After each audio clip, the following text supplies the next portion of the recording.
Je sais pas comment je vais finir là. C'est plus possible. Je peux plus avancer quasiment. Je peux plus. Bon, je crois qu'il faut encore que je vous explique. On est parti, c'est officiel. Wow, hein? Avec une censure. La jungle. On lâche pas. Ça va, ma. Ok, petite remise en contexte. Ça, c'est Tits, mes meilleurs potes. Et ça, c'est moi. Je m'appelle Tom, j'ai 21 ans et j'ai eu la chance de partir vivre 1 an en Asie. Et après mon premier documentaire dans la jungle au Cambodge, j'ai eu une idée. C'était de partir explorer Madagascar en finissant ensuite au fin fond de la jungle. Mais je vous avoue aussi qu'avant de partir, je me posais pas mal de questions. Bon, il est actuellement 9h31 et ça y est, c'est officiel. On part à Madagascar. Et quand on dit aux gens qu'on va à Madagascar, les gens ils nous demandent pourquoi on y va.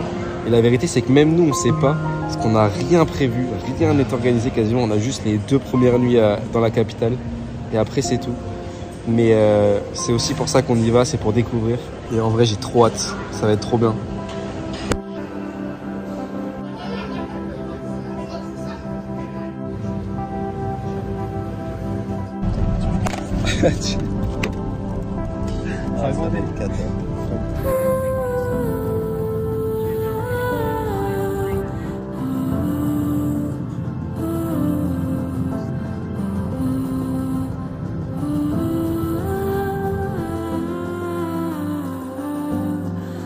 Et pour rappel, notre objectif est de partir explorer une partie de la jungle où aucun touriste n'est encore allé.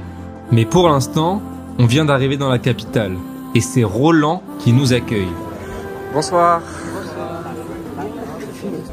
Mais on vient de sortir de 15 heures de vol et ce qui nous préoccupe à ce moment-là, c'est surtout de rejoindre notre hôtel avant de passer 40 jours à travers Madagascar. Au petit matin, on rejoint le centre et la ville se réveille doucement au fur et à mesure qu'on se rapproche. Mais très vite, on comprend où on met les pieds. Alors, on s'était préparé avant de partir, mais je crois qu'on l'est jamais totalement pour affronter une réalité comme celle-ci. Et pour être franc avec vous, avant de venir, j'avais pas envie de tomber dans le cliché du blanc européen qui vient filmer la misère pour dire qu'il faut arrêter de se plaindre chez nous. Mais la réalité, c'est que c'est impossible de pas en parler.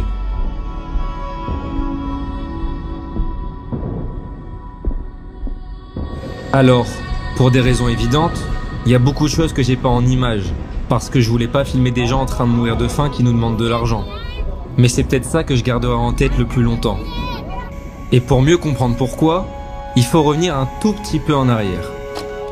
En août 1896, le gouvernement français prend la décision, sans consultation des populations locales, d'annexer Madagascar. Petit à petit, l'île devient alors une colonie française où le travail forcé, pour ne pas parler d'esclavage, tue près de 20% des travailleurs sur place. Les infrastructures construites le furent principalement pour l'extraction de ressources naturelles plutôt que pour le développement du pays. Au total, la répression de la résistance malgache fera entre 100 000 et 700 000 victimes. En 1960, lorsque le pays devient indépendant, les Français n'auront laissé que des ruines sans jamais permettre de réunir les conditions nécessaires à l'autonomie. Et si derrière tout ça on rajoute l'instabilité politique, la corruption, la dépendance à l'agriculture de subsistance et des infrastructures quasiment inexistantes, on comprend mieux pourquoi le pays est considéré comme le 3e plus pauvre au monde, avec près de 80% de sa population qui vit sous le seuil de pauvreté.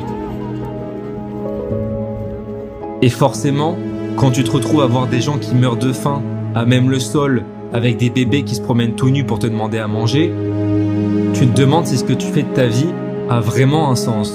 En vrai, je vais pas mentir, c'est super dur.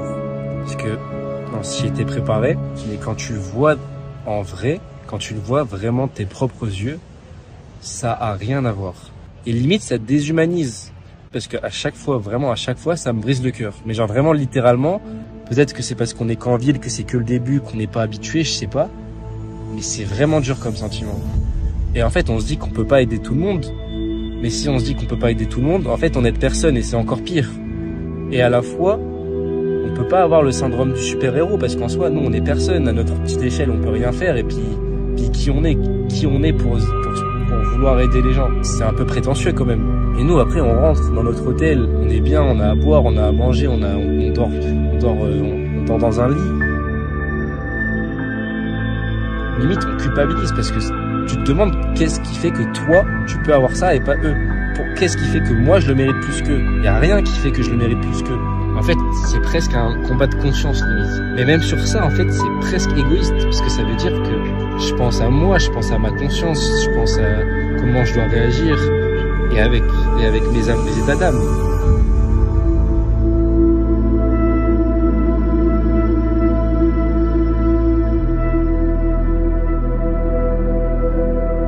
Même sur ça, en soi, c'est un problème de riche. Il y en a dans la rue, ils se battent pour avoir à manger à la fin de la journée. Moi, je me bats avec ma conscience. Donc même sur ça, je suis égoïste. Donc en fait, je sais pas comment expliquer, mais c'est un sentiment tellement particulier, mais c'est vraiment dur. Après, je me dis que déjà se questionner, c'est déjà une première étape. Mais je sais pas comment je dois réagir en fait. Je sais pas comment je dois agir, comment je dois agir, comment je dois réagir. C'est très très compliqué.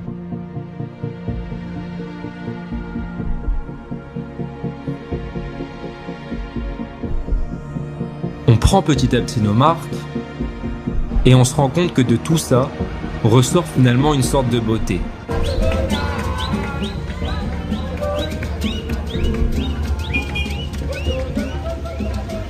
Et c'est pas pour casser l'ambiance que je voulais parler de tout ça directement. Mais c'est surtout parce que je trouvais ça important qu'on le garde en tête pour la suite de notre expédition.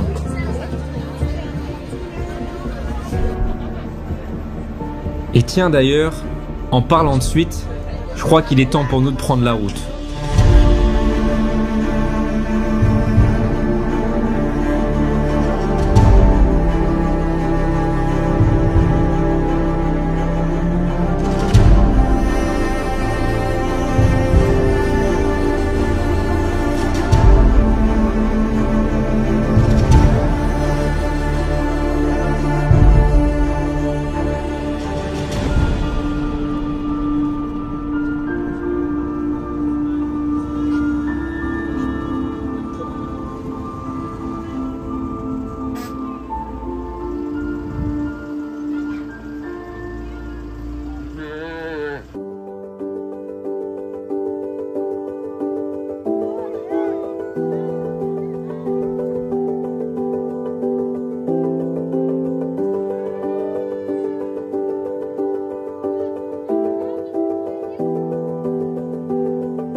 Les villageois qui nous accueillent s'appellent les Betsileos.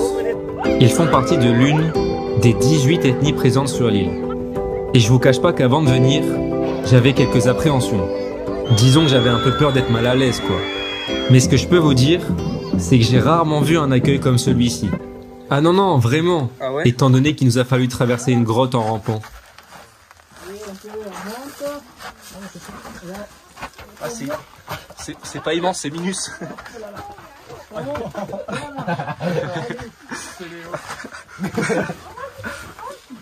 C'est minus. Comme ça. Là. Ah, c'est... Bravo les gars. c'est facile pour vous. Vous êtes les bienvenus les gars.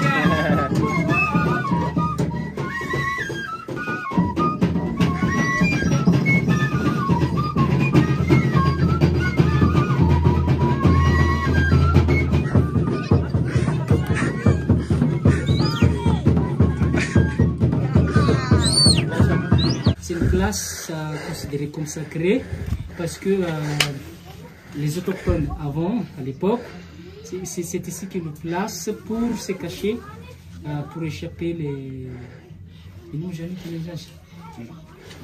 fafale. Fafale pour l'ennemi. Oui, les ennemis.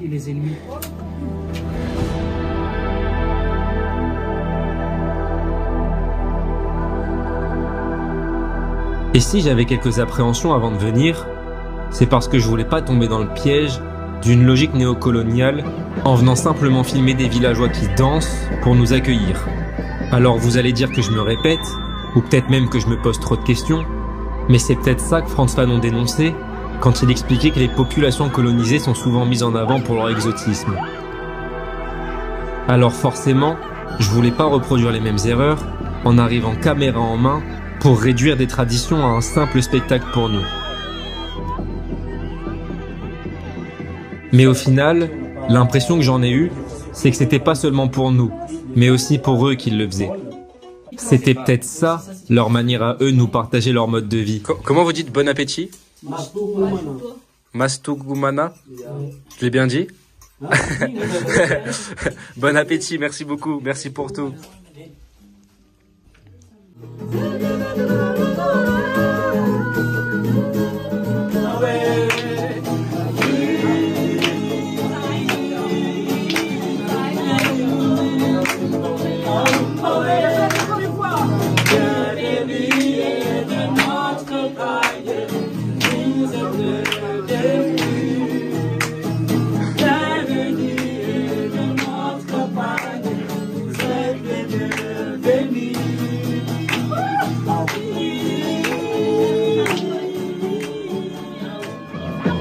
Après manger, et pour nous rattraper de notre niveau catastrophique en danse, j'ai eu une petite idée. C'était de leur partager l'une des choses qui, moi, me passionne au quotidien. Et ce qui me passionne, c'est ça. Enfin, presque. Parce qu'en fait, c'est plutôt ça.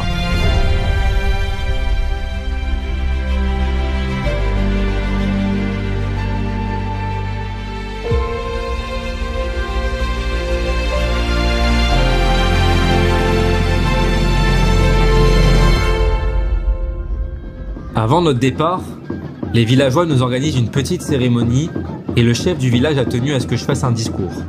Mais pas de chance, parce que ça non plus c'est pas mon fort. Un petit dernier pour la fin, pour la route. Allez. Miss out, merci beaucoup. Merci pour tout. Mais évidemment, j'ai tout de même tenu à honorer leur accueil. Sincèrement tous vous remercier. Vous avez sûrement croisé beaucoup de touristes comme nous. Donc peut-être que vous nous oublierez, mais ce qui est sûr c'est que nous, on vous oubliera jamais. Merci pour tout, merci pour votre accueil. Merci pour ces moments. On est encore très jeunes, on essaye d'apprendre. Et c'est pour ça qu'on voudrait vraiment vous remercier pour tout. Pour l'accueil, pour la nourriture, pour votre gentillesse. Donc vraiment merci pour tout et sincèrement merci.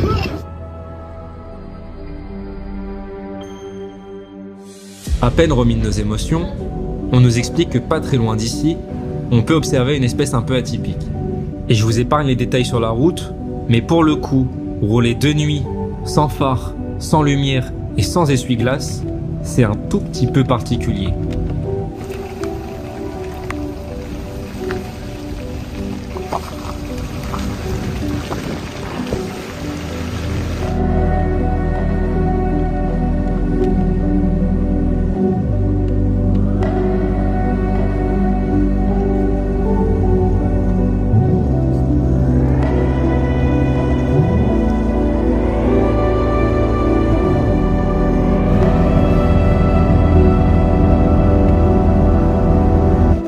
D'entrée de jeu, on croise quelques caméléons.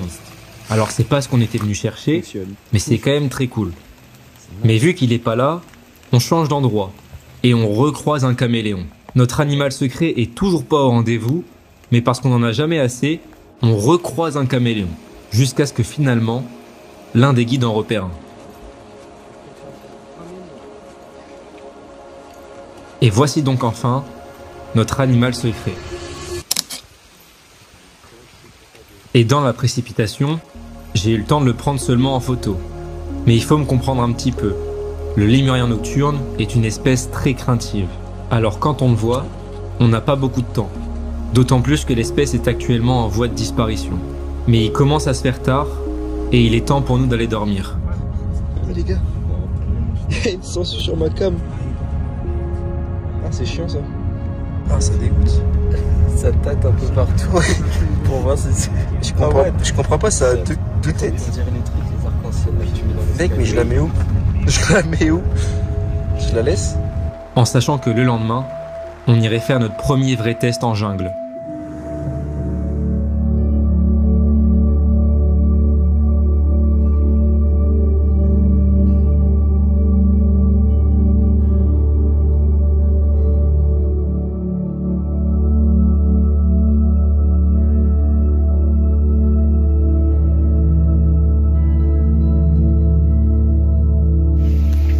D'observer les lémuriens. J'espère qu'ils seront là. Parce que là, c'est un sacré bourbier. Merci. Les lémuriens seraient arrivés à Madagascar il y a de ça 65 millions d'années. On en dénombre aujourd'hui plus de 100 espèces qui vivent toutes sur l'île. On dit alors que l'espèce est endémique de Madagascar. Et je sais pas vous, mais depuis que j'ai vu le film en étant enfant, j'ai toujours voulu en voir un de mes propres yeux. Et ça tombe bien, parce que la forêt où on se trouve abrite plusieurs spécimens. Mais la jungle ici, c'est un autre délire.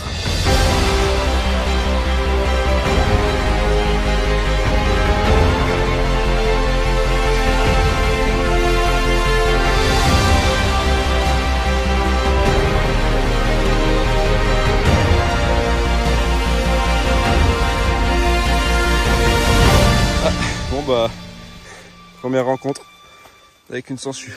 Allez. Et bonne nouvelle, puisque notre petite escapade vient d'attirer les lémuriens. Alors, je sais ce que vous êtes en train de vous dire, que vous vous attendiez pas à voir ça et que là ça ressemble juste à un koala. Mais je vous avais prévenu, des lémuriens, il en existe plusieurs espèces. Et l'un des guides qui a repéré la plus grosse espèce de lémurien d'ici. On le suit du coup. Je sais pas où est-ce que ça va nous emmener. Mais on y va.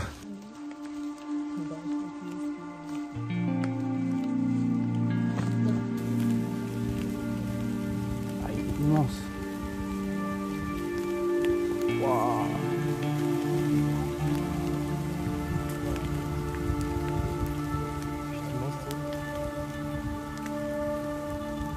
Ils sont deux en fait.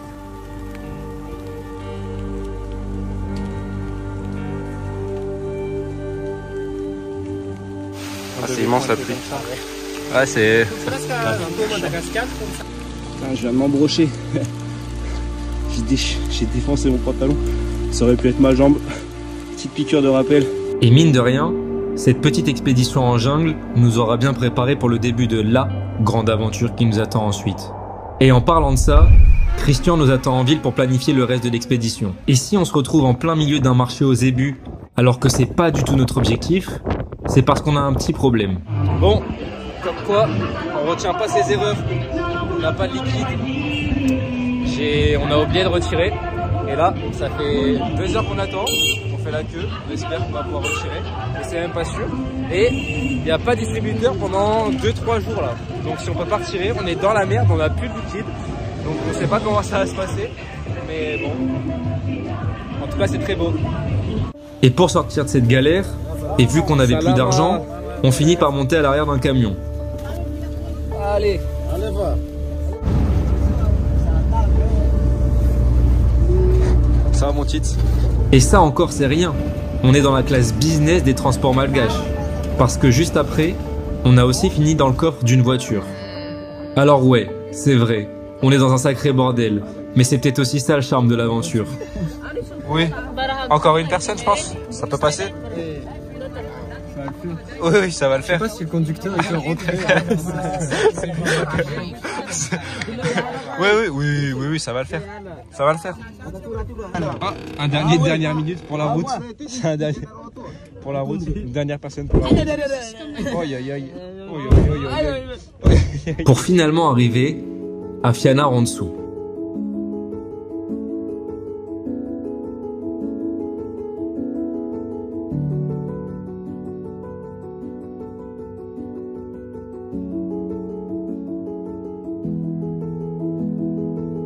Ah oui, au fait, j'allais oublier de vous présenter Christian. Christian, c'est lui. Et c'est typiquement le genre de personne dont tu as besoin pour aller dans la jungle. À 20 ans, il partait déjà traverser Madagascar à pied pendant plusieurs mois. Et là, il nous explique qu'il a repéré une zone où quasiment personne n'est jamais allé. Et qui, normalement, est recouverte de jungle. Mais le seul moyen pour en être sûr, c'est de se rendre sur place. Mais bon, selon lui, ce qu'on va faire... Ah ouais. C'est un peu dur quand même, non? Non? Même pas un peu.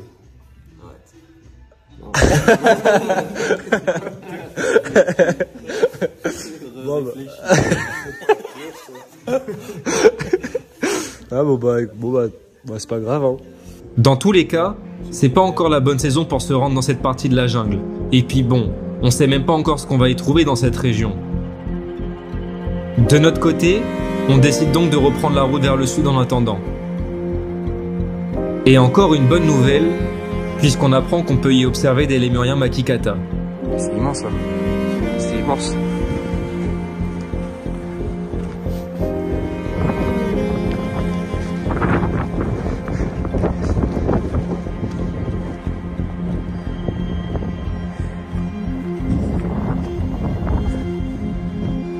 C'est fou.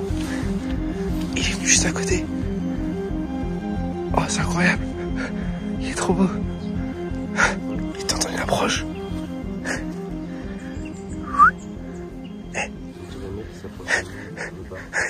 Il s'approche petit à petit. Les lémuriens sont ici chez eux. Bon après, j'ai envie de dire heureusement, vu que c'est le seul endroit au monde où on peut les observer naturellement. Mais malgré tout, ça les empêche pas d'être mis en danger, puisqu'ils font partie de la liste des 25 primates les plus menacés au monde. Le braconnage et la chasse menacent leur survie, et chaque jour, leur habitat se réduit un peu plus.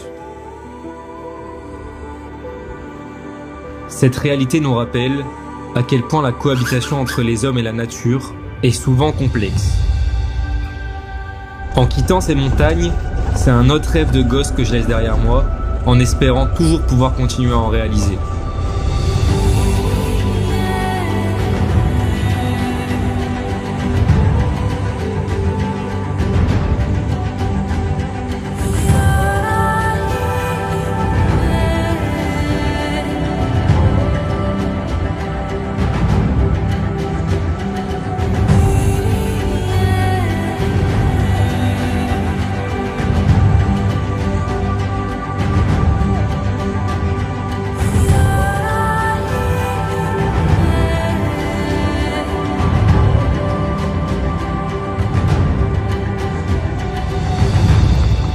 Nous voilà donc embarqués pour 3 jours de pirogue à vivre au rythme de la pêche et des marées.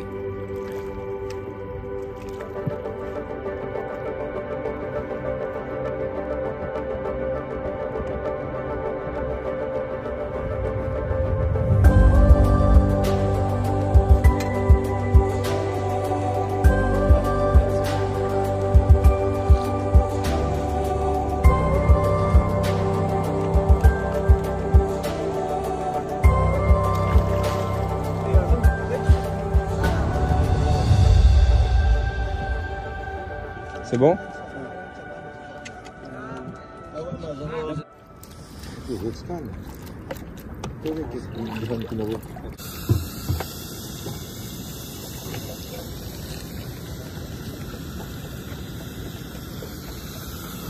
Petit poisson, c'est du rouget, petit calamar, riz, sauce. Fin bien, on est fin bien là. Très bien. Très très bon. Ce qui est terrifiant, c'est qu'il cuisine mieux que moi sur un petit bateau comme ça que moi dans une cuisine avec tout. Je pense que je dois me remettre en question, mais en tout cas, on se régale. Et puis bon, le cadre quoi, le cadre dans lequel on mange, c'est exceptionnel, c'est fou même. Le cadre exceptionnel dont je parle, c'est ce lagon d'eau turquoise qui entoure Madagascar. Et nous, actuellement, on est là, sur la côte ouest, là où vivent les Wesos.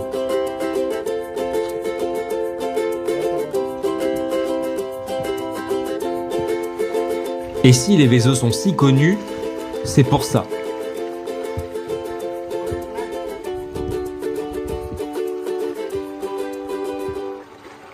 Pour le Weso, une pirogue est à la fois un équipement de travail, un moyen de transport et pendant les migrations, un lieu où dormir. À un petit détail près, c'est qu'aujourd'hui, le vent nous fait défaut. Mais quand c'est comme ça, les marins locaux ont une solution. Ils offrent du rhum au dieu de la mer.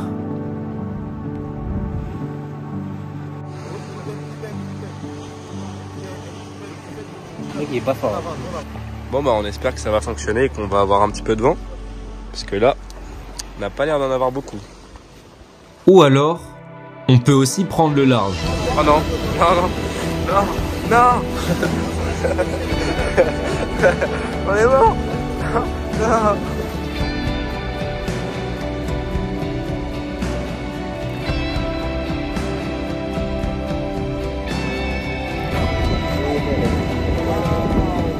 Oh.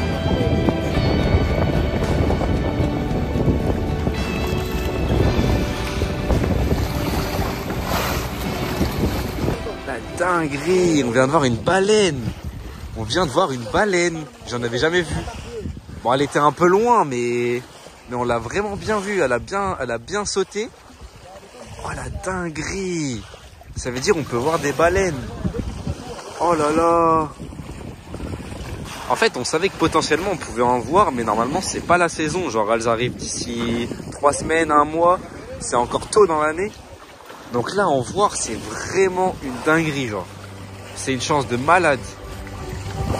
Et quand tout ça, ça suffit pas, il nous reste la possibilité de ramer.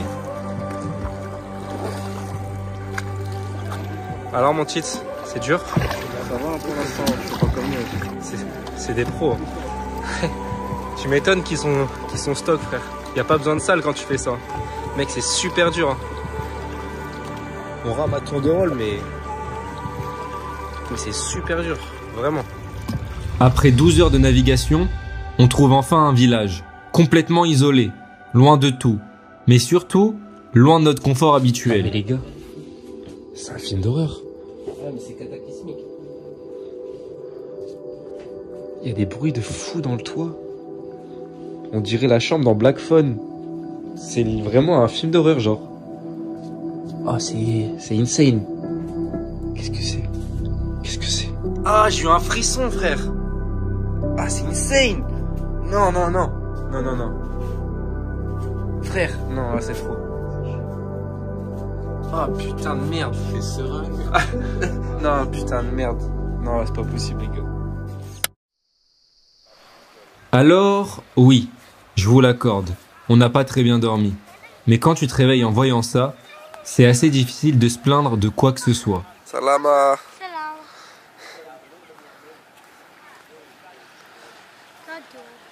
Vovo? Tu m'essayes, Vovo? En se réveillant, on se rend compte qu'on est dans un authentique village de pêcheurs.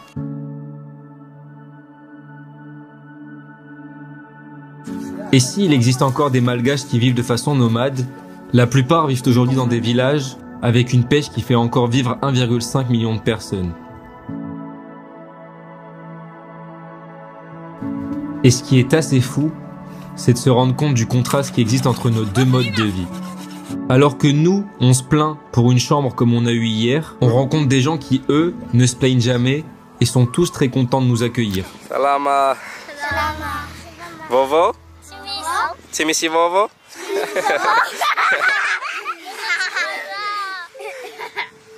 Et du coup, forcément, je me pose pas mal de questions. Et surtout, je me remets beaucoup en question sur la façon dont je me comporte pour essayer de jamais faire de choses déplacées. Et parfois, c'est un peu dur parce que même si on n'a pas envie, bah, peut-être que ça peut être mal interprété, je sais pas. Donc, on se pose beaucoup de questions et surtout, on fait très attention parce qu'on veut juste montrer du respect. Et en fait, la vérité, c'est que les gens, ils sont juste naturellement beaucoup trop gentils. Et on n'y est pas habitué, nous, à ça. C'est pour ça que nous, en retour, on essaye de faire le maximum. On essaye d'apprendre quelques mots, les mots de respect les plus importants, d'aider au maximum quand on peut. Mais voilà, c'est vraiment déroutant. On n'a pas l'habitude. Et c'est juste, ça fait trop plaisir de voir que les gens sont gentils naturellement. Et on essaie de le rendre en retour au maximum. Mais voilà, c'est incroyable. En tout cas, ce dont je suis à peu près sûr, c'est que je suis pas prêt d'oublier ces rencontres.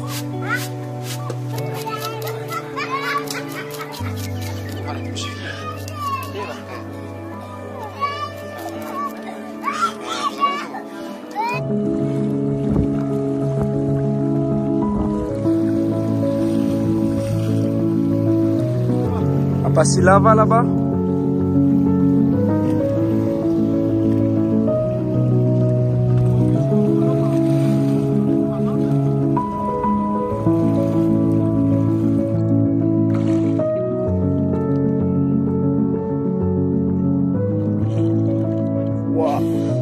Mais what? Ça fait pas mal? Ça pique pas, mais il en a un sur sa jambe. Aïe aïe aïe. Aïe aïe aïe. Oui, il en avait un tout à l'heure sur la jambe. Aïe aïe aïe. Je sais pas si ça me donne envie. On va goûter, mais. Ouf. Moi je te jure c'est pas mauvais. Fais confiance. Ah ouais? Mais je t'ai dit, lui, un vermis. C'est pas mauvais, toi tu vas pas aimer. Ça a le goût d'huître? Non. Si. C'est iodé? Ouais, de ouf. C'est pas mauvais, mais moi j'aime pas trop. Ah, je suppose qu'on est obligé de finir là, on peut pas leur rendre. Ah ouais, non. Moi ça me fait en plus. On peut pas leur rendre, je pense, c'est un peu mal poli. Ah maman. Va falloir que tu manges, Tits. Sacrifie-toi. Et après 3 jours de pirogue, c'est une autre partie de la culture malgache qu'on aura un petit peu découverte. On arrive dans un nouveau village, et c'est à ce moment-là qu'on fait la rencontre de cette petite bande de potes qu'on n'est pas prêt d'oublier. Et si au début, ils venaient principalement pour nous demander de jouer sur nos téléphones, on n'imaginait pas qu'à la fin, on finirait par passer autant de moments ensemble.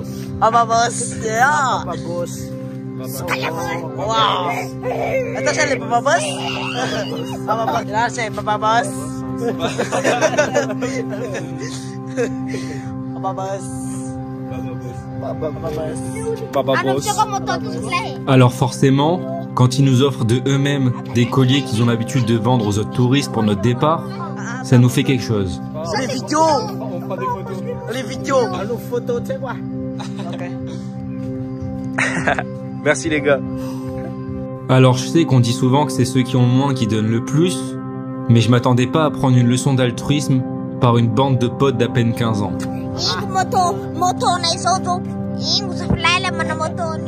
Et c'est la tête remplie de souvenirs qu'il est désormais temps pour nous de se préparer à la chose pour laquelle on est venu depuis le départ. De retour en ville, on retrouve Christian, mais il nous reste quelques petites choses à faire avant le départ pour notre expédition. On part donc faire quelques courses, mais je vous avoue qu'à titre perso, j'ai pas trop l'habitude d'en faire pour aller au fin fond de la jungle. Bon, de quoi on a besoin pour notre survie? Ça, on en a besoin ou pas? Moi, je pense qu'on prenne des trucs pour notre survie. Genre ça. Tu vas prendre ça, mon titre?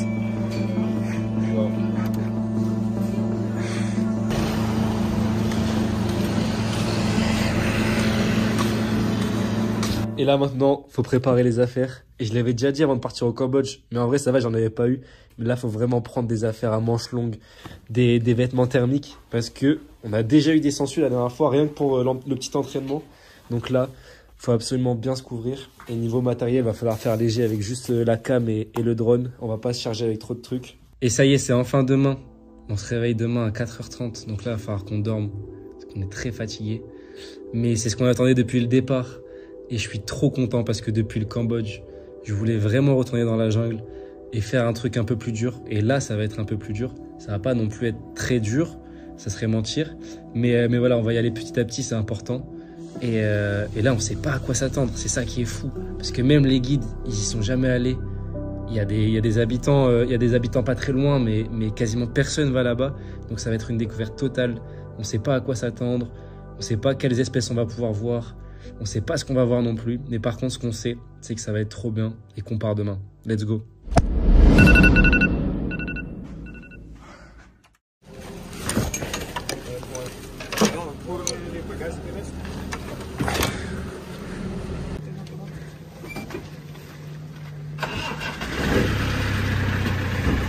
Attention.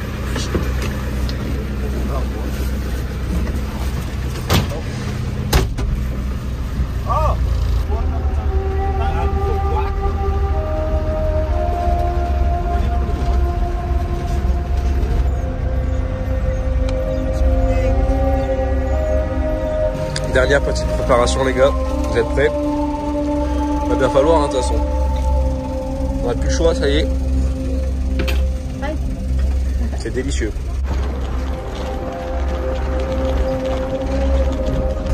Mais normalement, ce genre de route, c'est dans les documentaires des autres qu'on les voit. Dans les documentaires d'aventure. Mais là le problème, c'est que c'est nous qui sommes là. C'est ça le problème.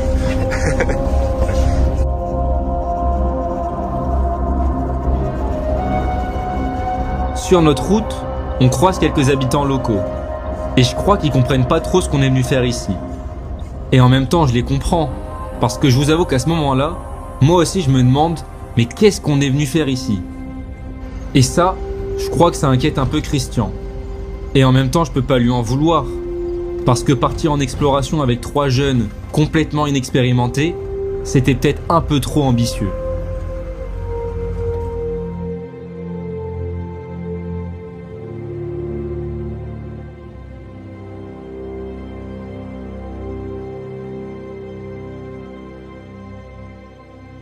Mais pour l'instant, tout ce qu'on sait, c'est qu'il existe une ligne de chemin de fer de l'autre côté de la jungle et que c'est là qu'il faut qu'on se rende.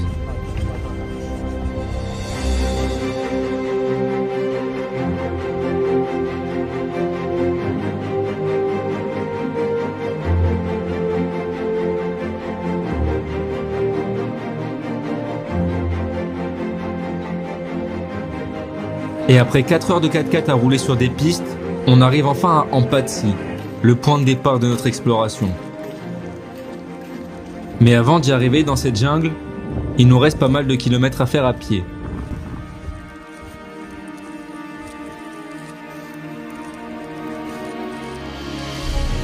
Et on vient à peine de partir qu'on tombe déjà sur quelque chose d'exceptionnel. Et même si c'est pas à proprement parler une découverte, ça reste quelque chose d'assez unique dans l'histoire de l'humanité. Donc ça, on sait pas du tout le déchiffrer, ça veut dire. Ouais. Et ça a potentiellement plusieurs milliers d'années, quoi. Ça, c'est chaud.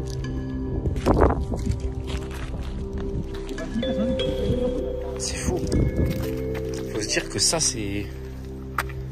Ça a plusieurs milliers d'années. On sait pas combien de temps. Et là, pour nous, on dirait juste que c'est des traits dans la roche.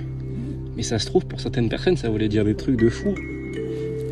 Peut-être que c'était des trucs pour s'indiquer des chemins, des messages. On sait pas.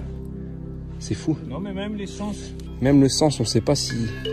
Est-ce qu'il a écrit comme ça ou comme ça ou... Ouais, c'est vrai.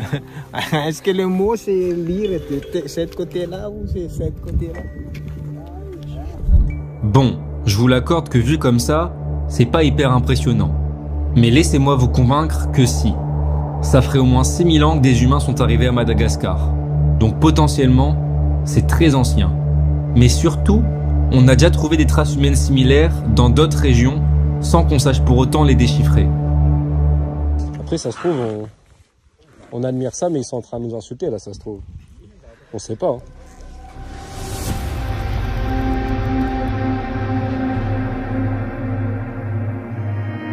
Là, ça y est, ça se voit qu'on est dans la jungle. Tout est beaucoup plus humide, tout est beaucoup plus vert. Il y a des gouttes d'eau partout. C'est magnifique. Mais là, ça veut dire qu'il faut commencer à faire vraiment attention aux marches.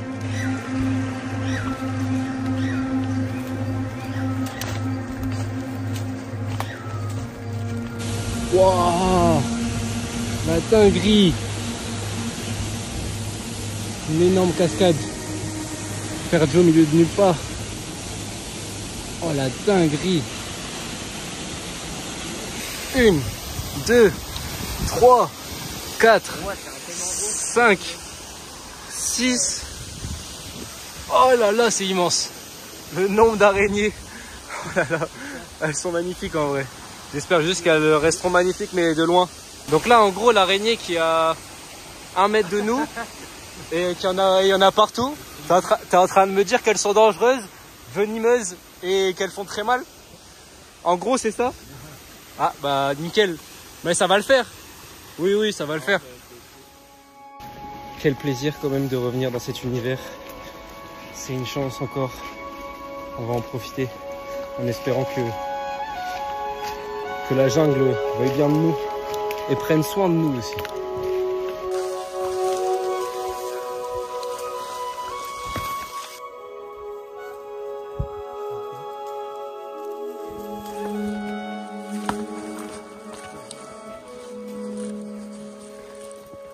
Apparemment, ils ont vu un lémurien.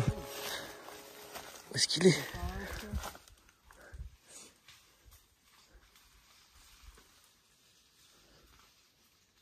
Vous l'avez vu? Les gars, c'est une dinguerie comment ça glisse. Et comment c'est pentu aussi. Oh, j'espère qu'il est beau le lémurien au moins. Non, le lémurien il a disparu. Maintenant faut remonter tout ça. Je pense que c'est mieux à monter qu'à descendre. Bah la dernière fois que j'ai dit ça, je me suis cassé la gueule 10 secondes après. C'est un peu chiant ça. Bah moi je me suis cassé la gueule dans la descente là. Donc. C'est vrai ça. Comment ils font en claquettes? Je sais pas comment ils font en claquettes. Nous on galère en chaussures. Bien équipés hein. On est équipés mais en fait je crois on est juste nuls. On est bien merguez. Je sais c'est quand il y a une fourmilière sur mon pied. Ah oui. Faut que tu fasses attention Tits. Je crois que t'as des fourmis dans le pied. Ah ouais. On dirait bien. Je dirais bien. Ça va mieux. Oh mais ça grimpe ça l'autre. Mec il y en a plein. Ah il y en a tellement.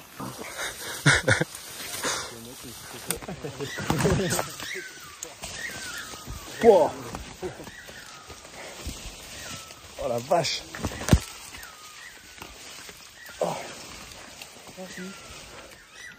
Oi oi oi. Première pause. Ça fait pas si longtemps que ça qu'on marche. Mais on fatigue tellement plus vite ici. Soit il fait super chaud, soit il fait super humide. Soit c'est les deux. Soit ça grimpe. C'est trop beau mais c'est fatigant.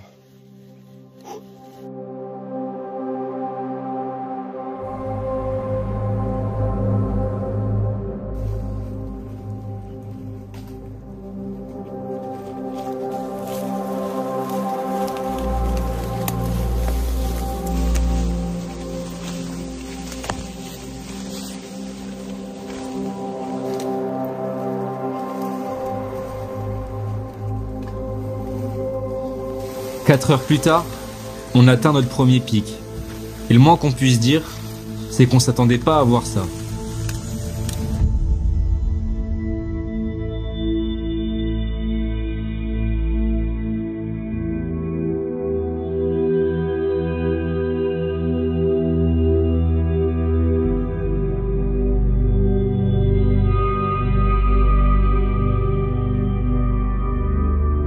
C'est dans la jungle il y a 10 secondes, et là d'un coup, on tombe sur ça. C'est triste, hein. Et vu qu'on savait pas à quoi s'attendre en venant ici, évidemment, on s'attendait pas à voir autant de déforestation. Et là, c'est quand même assez flagrant. Et c'est visible immédiatement dès qu'on prend un peu de hauteur. Et même sans prendre de hauteur, on le voit directement ici.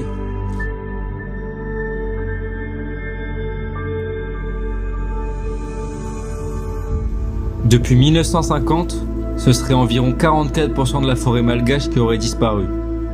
Et même si on était au courant avant de partir, on s'attendait pas à ce que ça soit autant le cas dans cette région-là de la jungle. Donc forcément, ça a été un choc, et même pour les guides qui nous accompagnaient. Et ce qui explique en partie tout ça, c'est l'exploitation de bois précieux et le défrichage agricole pour répondre à une demande toujours plus grande.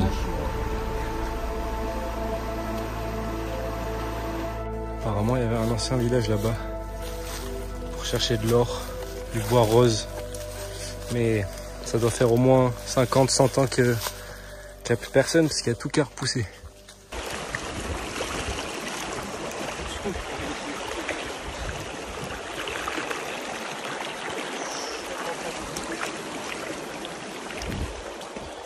Ça devient notre quotidien, mais encore une rivière à traverser. C'est parti, let's go. Non, ça c'est pas fair play, tu triches. Tu triches. C'est pas fair play. Nous on se mouille.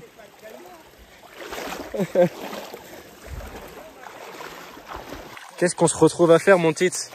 Oh là là. Alors ça pue? Hein? Ça pue? Ouais, je sais pas, mais je veux pas goûter.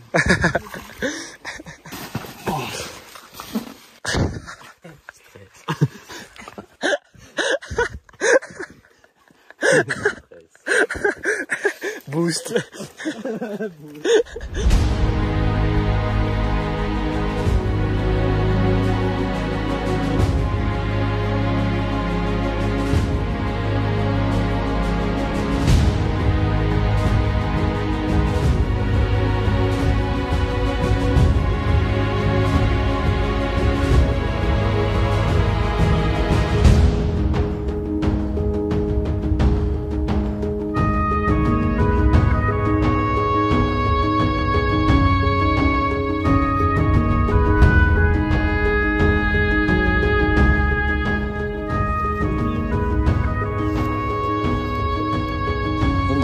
petite maison pour le camping de ce soir. Fin bien.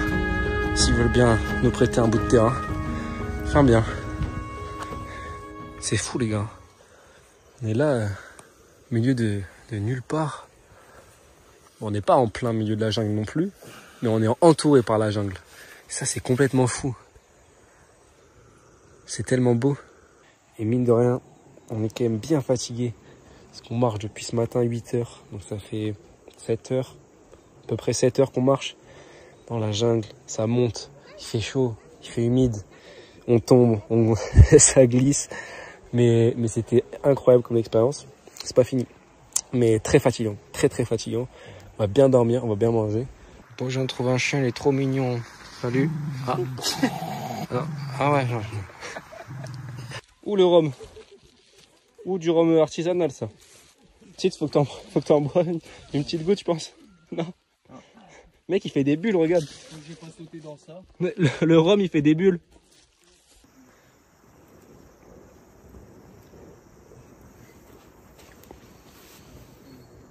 En espérant que ça suffise pour demain.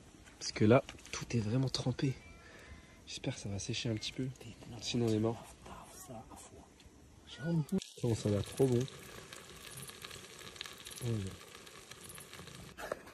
Bon bah bonne nuit les frères. Les insectes ils font des bruits de fou. Oh le réveil de fou. En vrai j'ai plutôt bien dormi. Et ça c'est vraiment cool. Et là ce qu'on voit au réveil c'est encore plus fou. Je vous mens pas. Regardez. Je vous ai dit que je vous ai pas menti. On se réveille plein milieu de la jungle, dans un tout petit village, il n'y a qu'une seule maison et 4 zébus. 4 zébus, une petite maison. On se réveille là, c'est fou, c'est trop beau. Puis il y a la poule aussi, faut pas l'oublier quand même.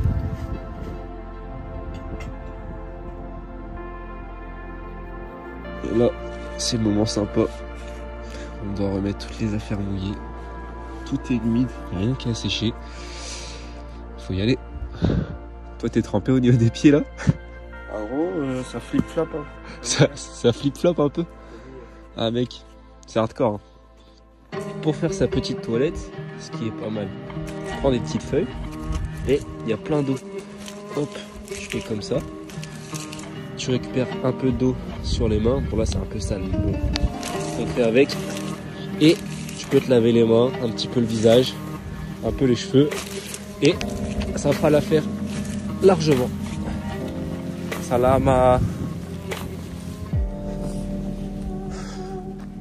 Au lever du jour, on se rend compte à quel point c'est fou qu'une famille puisse vivre ici, dans un monde qui semble complètement à part. Alors, c'est vrai que pour pouvoir survivre, ils ont dû défricher la forêt autour de chez eux, pour la plantation de riz, de manioc et l'élevage des bêtes. Qu'est-ce que c'est beau comme animal quand même. Mais qui on est pour le leur reprocher? Quand bien même la première cause de déforestation est l'exploitation de bois précieux. En fait, moi je suis surpris de la déforestation qui se passe ici parce que moi j'ai pas attendu du tout. Il y a des populations locales qui commencent à s'intégrer dans la forêt. Ok. Donc j'ai pensé que c'est la forêt, c'est encore dense parce qu'il y a l'organisme conservation internationale, l'organisme qui s'appelle Tandavanal, c'est une ONG qui protège les corridors. Et là c'est déjà dans les zones du corridor. Donc même les gens ici, si vous êtes le premier touriste qui est venu pour découvrir cet endroit. Alors, j'ai conscience qu'on n'est pas irréprochable. Mais quand tu es confronté à une telle déforestation de tes propres yeux, tu te demandes ce que tu peux bien faire pour trouver des solutions. Et donc là, potentiellement, les images et les vidéos drones qu'on a fait, potentiellement, ça peut faire avancer les choses là. Potentiellement, ça peut alerter les organismes qui protègent les environnements. Et peut-être aussi, ça peut qu'on peut utiliser pour alerter le ministère de l'Environnement. Tous les organismes qui protègent de l'environnement, et eux, ils restent toujours au bureau, mais c'est pas... Ok. C'est ce que les gens disent, elle n'a jamais fait de terrain ici.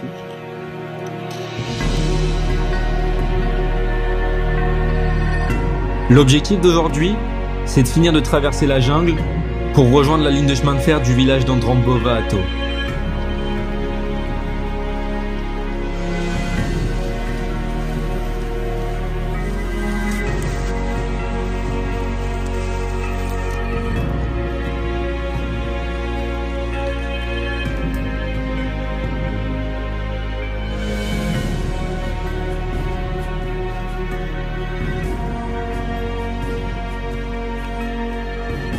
Il faut se dire que parfois, c'est là que tu te dis, tiens, je vais m'accrocher à un petit truc pour pas tomber.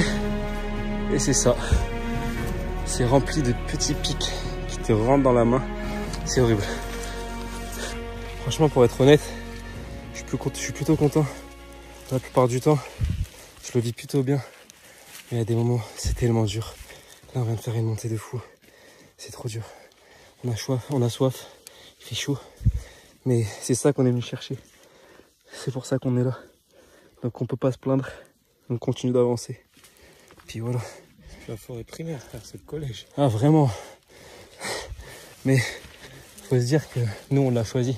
Il y a des gens qui sont nés ici. Et ils ont pas le choix de faire ça. Ah, ils sont monstrueux. Hein. Pour s'en sortir, ils sont monstrueux. Nous on n'est rien à côté. Nous c'est de la rigolade.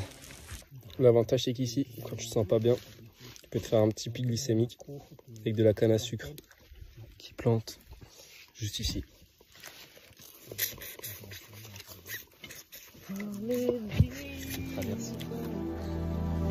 Et faut que je vous avoue un truc.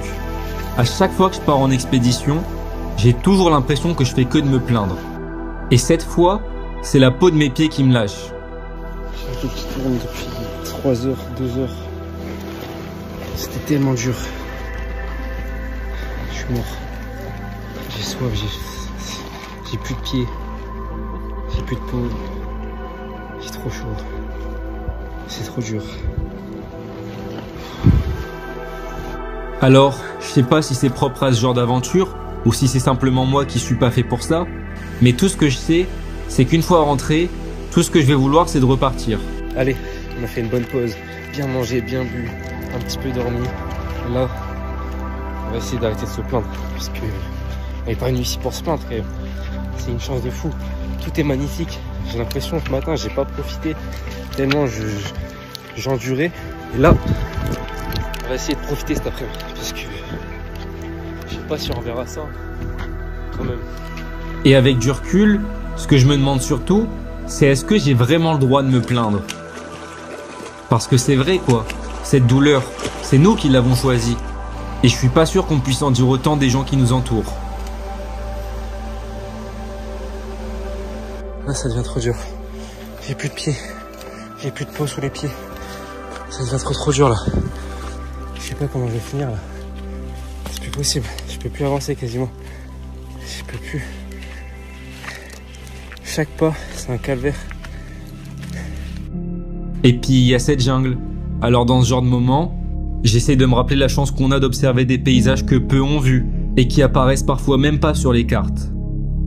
Dites-vous que cette région a été tellement méconnue que des équipes travaillent déjà pour organiser des futures expéditions, dans le but de faire un état des lieux plus précis de la déforestation ici.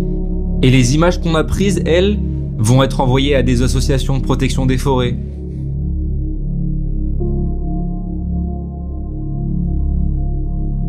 Là, j'ai rarement vu un endroit qui glisse autant. C'est super dangereux. Mais je crois que c'est le plus beau truc qu'on a vu là, dans la jungle. Magnifique. Petit cours d'eau, tous les arbres. Exceptionnel. Mais juste faire attention. Si on fait attention, normalement, on a le droit de profiter.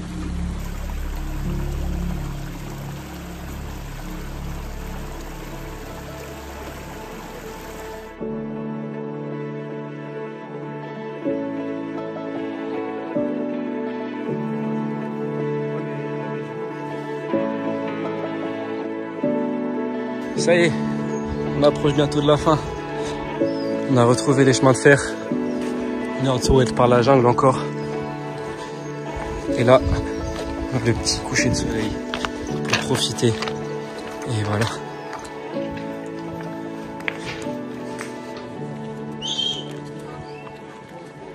Santé. Désolé Christian d'avoir été lent, mais j'ai fait de mon mieux vraiment. Pour fêter ça, un bon petit plat de riz, d'haricots et de poulet. Non mais toi tu attends. J'ai des énormes crevasses. Toute la peau s'est effritée. Bah là je crois que j'ai plus de pieds en fait.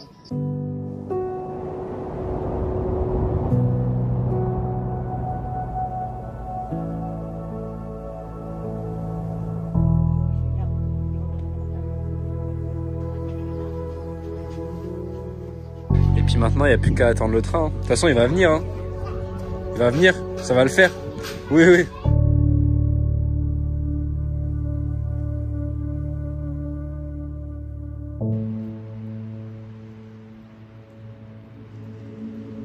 Avant de rentrer en France, je voulais qu'on profite une dernière fois, histoire de prendre un peu de recul sur tout ce qu'on vient de vivre.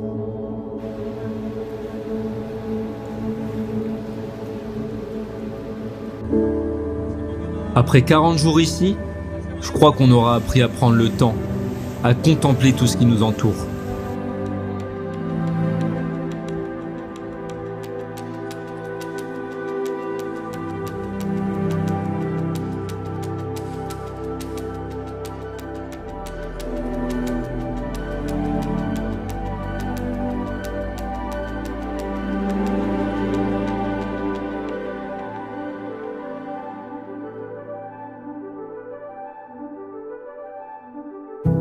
Au Cambodge, je vous avais déjà parlé de mon rapport à la chance et à quel point j'étais reconnaissant d'en avoir. Et après tout ce qu'on a vu et tout ce qu'on a vécu, c'était encore plus important pour moi qu'on en ait conscience. Et je voulais absolument raconter tout ça. Toutes ces aventures,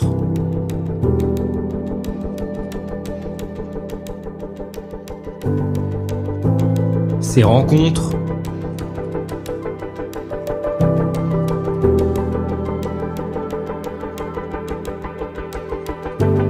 cette culture, mais surtout toutes nos remises en question.